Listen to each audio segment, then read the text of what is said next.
Hi, what game changer have you had in your martial arts career that took you to another level? That's from Big Mike. Whew, man, that is such a great look. Conditioning is so important. I find that jiu-jitsu world just doesn't do enough conditioning. Now, Muay Thai, they do a lot of conditioning. Boxing, they do a lot of conditioning. Wrestling, they do a lot of conditioning. I find jiu-jitsu guys don't do a lot of conditioning. So when I roll with jiu-jitsu guys who just do jiu-jitsu, like I do MMA, like I wrestle, I box, but I do I do a ton of jiu-jitsu every day. I'll jiu-jitsu them. One, okay, I'm in the gym 8 hours a day. Yeah, I'm studying jiu-jitsu all day long and wrestling. I'm a freak. Okay, I'm a jiu-jitsu nerd. I'm crazy. But also, they do jiu-jitsu full time and they're competing and then they're doing jiu-jitsu 8 hours a day. What are they missing? I feel a lot of times they're missing the athleticism. They don't do conditioning. So, one, I would say taking your conditioning seriously. Two, I would tell you when I'm not traveling, I train a lot. But I train like 70, 80%. I find like that's the number one most important thing. Now, if I was competing for a brief period of time, I would raise it to 90, 95%. I would take it more intensely. But my thing is I roll every day. I train every day. I never get injured. I rarely ever get injured. And my secret is I roll sensibly. I roll with it. Look, today I rolled 3 rounds of 9 minutes in the AM. Okay, not AM.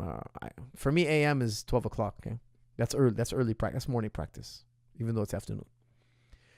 I rolled 3 rounds of 9 minutes. That's like almost 30 minutes of rolling.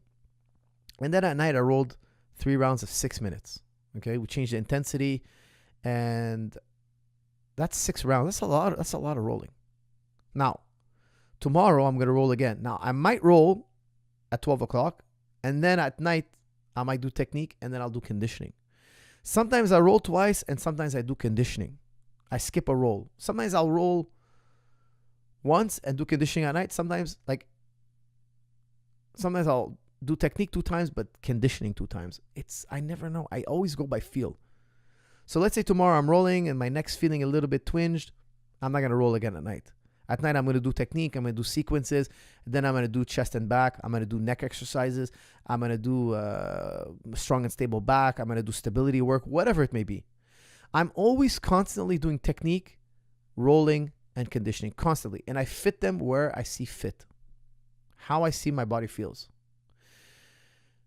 Thinking in that manner took my game to the highest level. Well, think about it. I never miss technique. I'm always drilling technique. So when we roll, guess what? I'm going to be really technical. Like anybody will be technical. If you do that much technique, you're going to get technical. And I roll, which is a type of conditioning, or I'm going to do deadlifts, or I'm going to do box squat, or I'm going to do band pulls, or I'm going to do some running, or I'm going to do some air. I'm going to do a form of conditioning if I'm not rolling. Now, some days I don't feel like rolling and I don't feel like conditioning. What's the next thing on the tier?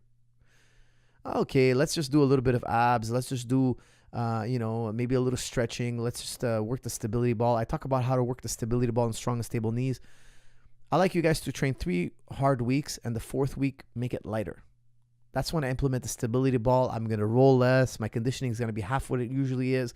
I'm going to give a time for my body to rest.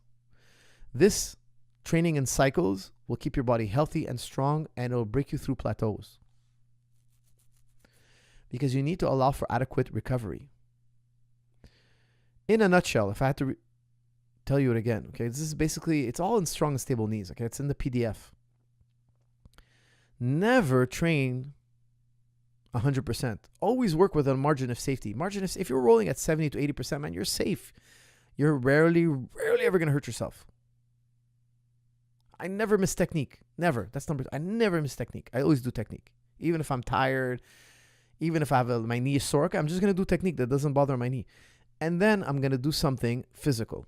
Either abs, neck, shoulders. I'll do strong and stable shoulders. I'll do strong and stable running. I'll do an airdyne workout, whatever it may be. I'm going to do something conditioning. If I have to work on my max lifts, I'll do some deadlifts, some squats. Or if I feel healthy, I'll roll.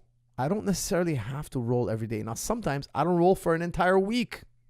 It's very rare, but sometimes I just feel like my body needs a break, man. My joints need a break. Okay, I give my body a week. I'll work neck, stability ball, whatever. But I never break my habit. I never like, oh, you know what? I'm a little sore today. I'm not going to go to the gym. No. I never break the habit. I go to the gym. I punch in the clock. I come back. And for me, that consistency changed my game. Not only did I become really good at, I trained a lot in striking, wrestling, jiu-jitsu. I trained a tremendous amount, a crazy amount of gym hours, because I worked at a sustainable pace.